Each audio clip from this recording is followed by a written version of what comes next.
It has been an interesting adventure considering the exploration of geography while enjoying various tastes and feels of a glass of wine.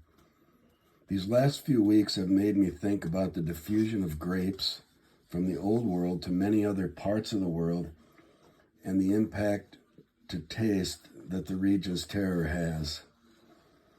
I had not considered the band of the Mediterranean climates, which typically are found 30 to 50 degrees latitude, the marine west impact, which creates a wine that is hard to distinguish between northern Indiana and Bordeaux, France, and finally the seasons created by the 23-degree tilt of the earth. I read that you can tell a specific place of origin of a wine but my taste may not be refined, since it seems challenging that other than picking up impacts on the taste from things like elevation, which would be the Tempranillo or Rioja, or fog, which might be the Pacific Coast and Pinot Noir, or the hot and dry climates, which produce Zinfandel or Malbec, or the northern latitude of the Rhine River Valley with its Riesling. I can come close, with the exception of the various microclimates that occur, and then all bets are off. It was also interesting to get a glimpse of the impact of soil. This makes sense, but I sure would not have planted a vine on soil with high clay content, because here in Indiana that would result in a fragile plant with roots balled up near the surface. Instead, the vine can set roots 8 feet in soil of clay, and the result is a full-bodied and rich-tasting characteristic. I have enjoyed expanding our wine selections to other than California and Washington states.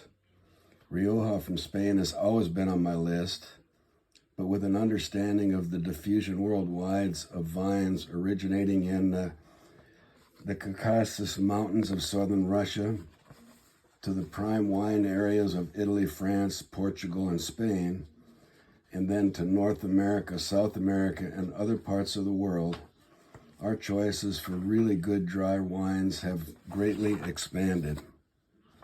In addition to the proliferation of the Cabernet Sauvignon as an example, it was interesting how many varietals are reported in the world. Wine Enthusiast reports more than 10,000 types of varieties, but 200 to 300 are the most common. And even if I limit the varietals to dry red, the list is still in the hundreds. Lots to do and so little time, but I love it. I have been aware of blending wines and enjoying many brands. I was not aware of the intentional blending with spirits as a means of stabilizing the wine for long-distance travel. It's a whole new world for me.